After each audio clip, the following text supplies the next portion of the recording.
Раньше я работал в глубокой сети, и это моя история. Привет. Это не Райан, но он попросил меня выложить эту историю, если не появится к сегодняшнему дню. Немного драматично, правда? Я не знаю, о чем идет речь, но, кажется, для него это важно. Кстати, копы вышли на его след. Что ж, приступим. Вот его история. Несколько дней я не выбирался из квартиры, не ходил ни в колледж, ни на работу, а все мои мысли занимало происходящее на складе. Мы с Мэттом начали разбираться с этим делом, и, похоже, склад принадлежит предпринимателю, чей ребенок считается пропавшим без вести и, по иронии судьбы, удерживается на нем же. По нашим предположениям, за него попросили выкуп. Мэтт за это время собрал подробный отчет, чтобы разместить его на форуме, но, как ни странно, настаивал, что полиция не должна об этом узнать, и даже заменил все имена в отчете, что не очень характерно для него. Когда я начал выпытывать причины такого решения, то он ответил, потому что это не совсем обычный случай. Я переживаю за него. К тому же, кажется, за мной следят. Я частенько вижу одних и тех же людей на улице, которые спешно уходят, как только замечают мой взгляд. А потом Мэтт прислал мне окончательный вариант отчета с реальными именами, на всякий случай. И это всерьез меня обеспокоило. А пока мы с Мэттом пытались выяснить, кто шантажировал полицейского инспектора, мэра и местного предпринимателя, которому принадлежал склад, где удерживали подростков. Дети мэра погибли, когда влезли на ферму пожилой пары, а тех убил кто-то еще. Скорее всего, потому что старики слишком много знали. Склад использовался для выращивания травки, которую потом дилеры продавали через глубокую сеть, но это практически все, что нам удалось узнать. Судя по словам Лары, 2 детей, которых убила старушка, управляли всем бизнесом, но теперь они мертвы. И оставалось лишь догадываться, кто занял их место. А теперь и старая леди мертва, а то я бы спросил у нее. Но, возможно, в подвале осталась какая-то информация, которая поможет нам продвинуться в этом деле. Никогда не думал, что вновь вернусь на эту грёбаную ферму, но других вариантов получить полезную информацию не оставалось. Поэтому я сел в машину и поехал знакомым маршрутом на ферму. Вырвавшись из города, я увидел, что стройка в пригороде шла немыслимыми темпами. Первые 2 дома выглядели законченными, а в окнах горел свет, разгоняя ночную мглу. И это огорчило меня. Ведь даже я посчитал старушку виновной, хотя все это время она оставалась жертвой. Вот только мне все еще предстояло понять ее мотивы. Я направился к сараю по знакомой грунтовой дороге, как делал это раньше. Затем заглушил мотор, вышел на улицу и замер от увиденной картины.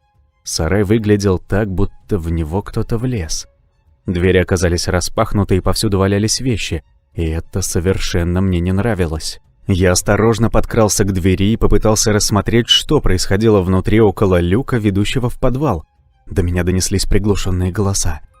Я медленно вошел внутрь и спрятался за проржавевшим трактором, который также выглядел потрепанным, словно что-то искали и в нем. Свет из подвала слегка освещал сарай, а из-за того, что я подошел ближе, голоса стали громче.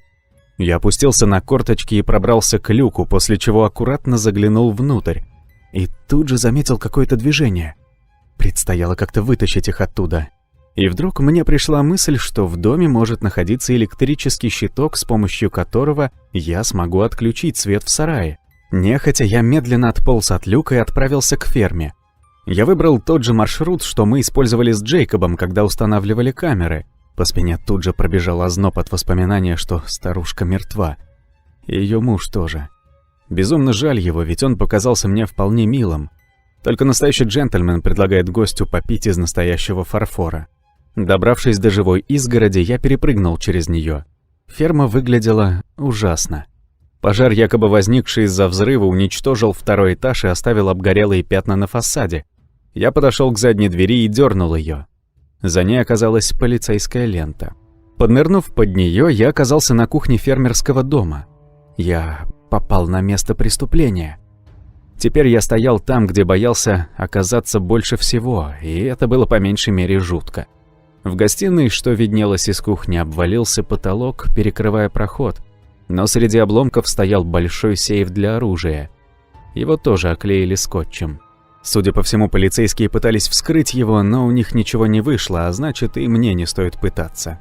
Черт побери. Но тут я заметил на кухне еще одну дверь, которая, казалось, не пострадала от огня. Я открыл ее. За ней была лестница, ведущая вниз. Еще один подвал? Этой пожилой паре явно нравилось хранить вещи под землей, в том числе трупы вторгшихся на их землю людей. Я осторожно спустился вниз и щелкнул выключателем, зажигая тусклую лампу, которая едва освещала комнату. Ее наполняли стеллажи с продуктами, стиральными порошками и чистящими средствами. Здесь даже стоял винный шкаф. Судя по количеству припасов, Мэтт оказался прав, когда говорил, что фермеры неплохо зарабатывают на своей земле. Неподалеку от лестницы на стене я увидел электрический щиток, а рядом с ним еще один ящик. Я открыл щиток и осмотрел его содержимое. На самодельных этикетках значились различные помещения, включая подвал в сарае. Отлично, то, что надо. Но меня заинтересовал второй ящик, тем более крышка оказалась закрыта. Я оглядел подвал в поисках ключа. Стеллажи покрывал тонкий слой пыли, а их содержимое не привлекало никакого внимания, если, конечно, вас не интересуют хлопья и консервы. Через несколько минут внимательного осмотра я заметил, что у стены, примыкающей к лестнице, несколько досок слегка выделялись на фоне других. Я подтолкнул их, и третья слева доска легко отодвинулась в сторону, а за ней оказалось пустое пространство. Отодвинув еще несколько досок, я обнаружил туннель, на стене которого висела полка, а на ней ключ и небольшой сейф. У стариков оказалось много вещей, которые они хотели сохранить от чужих глаз. Я взял ключ и попробовал открыть им ящик, висевший на стене, и он подошел идеально. Внутри обнаружились запасные ключи от всех дверей дома, включая люк в сарае, а под ними листок с кодами доступа к оружейному сейфу, отсеку с патронами и сейфу с деньгами.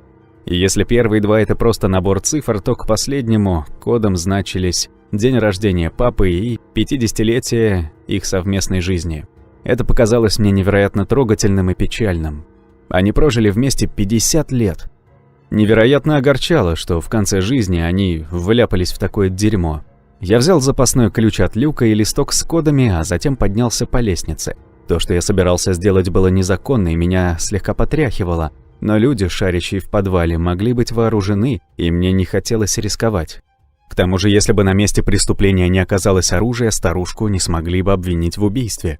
А еще меня порадовало то, что в тот день было так прохладно, что я надел перчатки, иначе мои отпечатки остались бы везде. Открыв сейф, я увидел внутри дробовик. Неужели я и вправду собирался им воспользоваться? Он оказался с длинным двойным стволом и казался тяжелым. Но когда я поднял его, то понял, что он еще тяжелее, чем выглядел. Интересно, как старушка вообще смогла поднять его? Я дернул и опустил стволы, открывая место для патронов, а затем переключил предохранитель, чтобы оружие случайно не выстрелило. Отперев дополнительный отсек, я вытащил оттуда единственную коробку с 12 патронами. Зарядив 2 из них, остальные я спрятал в рюкзаке.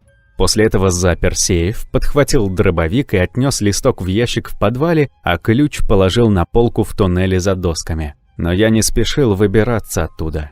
Туннель оказался достаточно большим, чтобы в нем можно было выпрямиться во весь рост. Неужели старики копали его сами? На одной из стен висела самодельная табличка с надписью «Вамбар». Я поколебался, а затем достал фонарик, но из-за этого мне пришлось освободить руки, и никак бы не получалось светить фонариком и стрелять одновременно.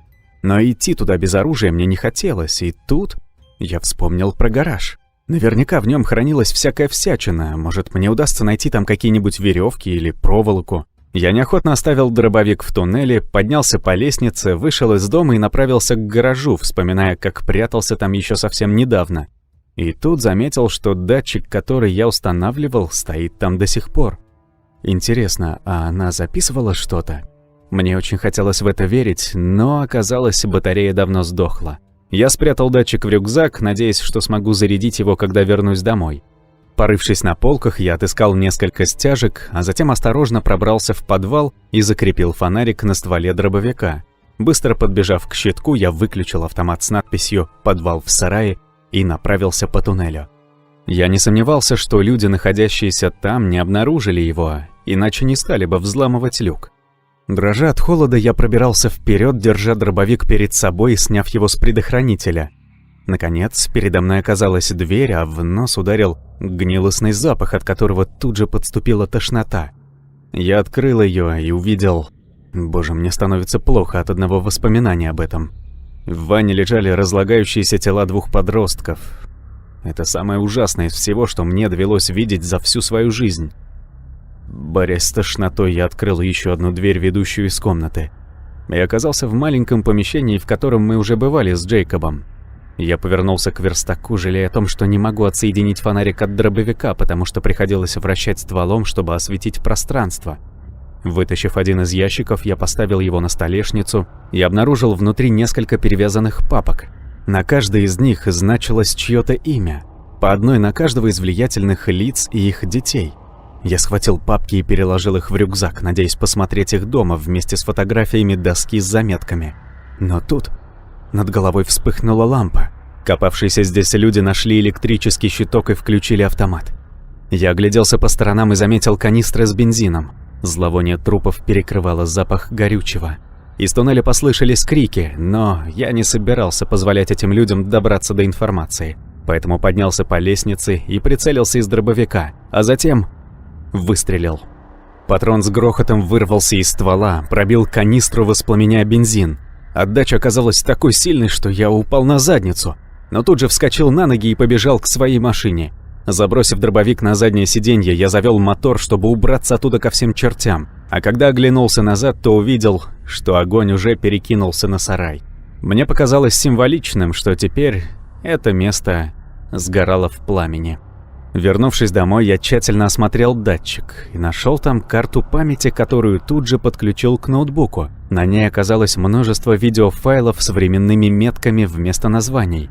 Я посмотрел самые последние, пытаясь отыскать человека, который убил пожилую пару, и наткнулся на видео, где видно, как человек в капюшоне вытаскивает какую-то катушку из задней двери, а затем нажимает какой-то переключатель, и второй этаж дома взлетает на воздух. После этого он нажал еще какой-то переключатель, и проволока смоталась в катушку обратно, а затем человек скрылся с места преступления.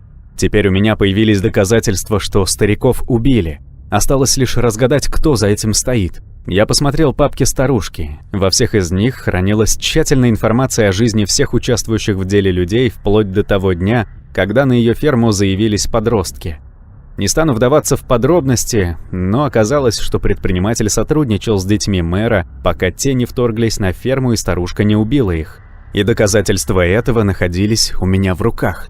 Я старательно отсканировал все документы на свой телефон, чтобы сохранить эти данные, благодаря которым я и рассказываю эту историю вам. Затем создал архив, установил на него пароль и отправил все Мэтту. Но он ничего не ответил. Я прождал целую неделю, но так ничего от него не получил, хотя неоднократно писал ему. Да мне даже Джейкоб написал, чтобы узнать, слышал ли я что-то о Мэтте. А через 2 недели я получил это письмо. «Райан, если ты читаешь это сообщение, значит, меня похитили, ранили или убили. Это риск, на который я пошел, когда взялся за эту работу. Но это дело оказалось опаснее, чем я ожидал. Думаю, ты и сам это понял. В этом письме находится вся информация, которую я собирал по неизданным делам, включая и то, с которым ты мне помогал. Также я укажу адрес электронной почты и пароль к счету PayPal, где хранится существенная часть денег. Считай это выходным пособием. Также я прошу обнародовать один из приложенных файлов, в котором раскрываются причины моего исчезновения. Это своего рода автобиография, которую я планировал опубликовать, когда выйду на пенсию. Но, судя по всему, это произошло раньше, чем я думал. Прошу, опубликуй его, а также все мои незаконченные дела, а их копии отправь в соответствующие органы. Ты хороший парень, и если у тебя есть хоть немного здравого смысла, то ты больше никогда не появишься в грёбаной глубокой сети. Это место проклято. Удачи, Мэтт». Я в шоке пялился на монитор, не понимая, что мне теперь делать. Затем связался с Джейкобом. Он получил аналогичное сообщение, но его Мэтт попросил уничтожить все следы их сотрудничества. Неужели я тоже в опасности? Вдруг мне вспомнились все подозрения, что за мной следили. Все так запуталось. Я собрал все улики в один архив, затем распечатал документы и сложил в одну папку, которая получилась довольно объемной. Все это время на глазах стояли слезы. Может, я и работал на Мэтта, но мы с ним прекрасно общались. Как он и просил, я создал пост с его биографией и прикрепил к нему архив с паролем. Оставалось лишь как-то рассказать об этом полиции. И тут я вспомнил про сержанта Чорча. Ему ведь тоже смерть стариков показалась подозрительной. Так что ранним утром я вытащил дробовик из машины и отправился в полицейский участок, прихватив с собой флешку со всеми уликами. Ну, кроме того факта, что я украл дробовик. Зайдя в участок, я попросил позвать сержанта, но мне пришлось проторчать в приемной, прежде чем он пришел и забрал меня в отдельную комнату. Пожав ему руку, я проследовал за ним в кабинет, а затем протянул флешку. «Что это?» – спросил он с волнением в голосе. «Все, что у меня есть о пожилой паре с фермы, где произошел взрыв. Но там не только это. Посмотрите, и вы сразу все поймете. Информация, хранящаяся там, рассказывает о многих преступлениях. Скорее всего, вас наградят за это, но я отдам вам данные только взамен обещания, что попаду под программу защиты свидетелей. Я несколько раз рисковал своей жизнью, добывая это, и больше не хочу рисковать». Посмотрев на меня со смесью замешательства и страха на лице, он забрал флешку, подключил к своему компьютеру и начал просматривать файлы. «Твою мать! Это... Мне придется провести допрос. Мы используем информацию, которую ты расскажешь, но ты не будешь участвовать в суде». Я молча кивнул. Он тут же включил диктофон, лежащий на столе, а затем начал просматривать файлы и периодически задавать мне вопросы. И я старался как можно подробнее на них отвечать. Через некоторое время наш разговор подошел к концу. Сержант предложил позвать офицеров, чтобы они проводили меня домой, но я отказался, и вместо этого поинтересовался, что же будет дальше. Оказалось, теперь следователям предстояло проверить всю информацию и исключить меня из числа подозреваемых. Кивнув, я вновь пожал ему руку и вышел из кабинета. Приехав домой, я спрятал дробовик и патроны в мусорный мешок, а затем отнес его на крышу и убрал в корпус кондиционера, который выглядел таким же старым, как и все в фермерском доме. Весь следующий год полиция выстраивала дело. Они совершили налет на склад и спасли подростков. Их родители рассказали, что их шантажировали. Так что в итоге предпринимателя, организовавшего наркобизнес, арестовали за такое количество преступлений, что их перечисление заняло бы не 1 час. Но сейчас он добивается пересмотра этого дела, а некоторые из доказательств бесследно исчезли, и у этого типа появился шанс выйти на свободу. Вот почему я решил рассказать эту историю всем. Люди должны знать, что произошло. Я обнародую эти данные, чтобы смерть Мэтта оказалась не напрасной. Может, я иду по его стопам, но мне плевать. Главное, чтобы злодей не ушел от ответственности. Кстати, я действительно находился в программе по защите свидетелей, но мне пришлось сбежать из-под контроля полиции. Моя жизнь в опасности, но... Надеюсь, после обнародования этой истории мои преследователи отступят, так как они уже не смогут заставить меня замолчать. И уж поверьте, я рассказал вам все это с большим удовольствием. И, возможно, теперь наконец-то смогу поспать.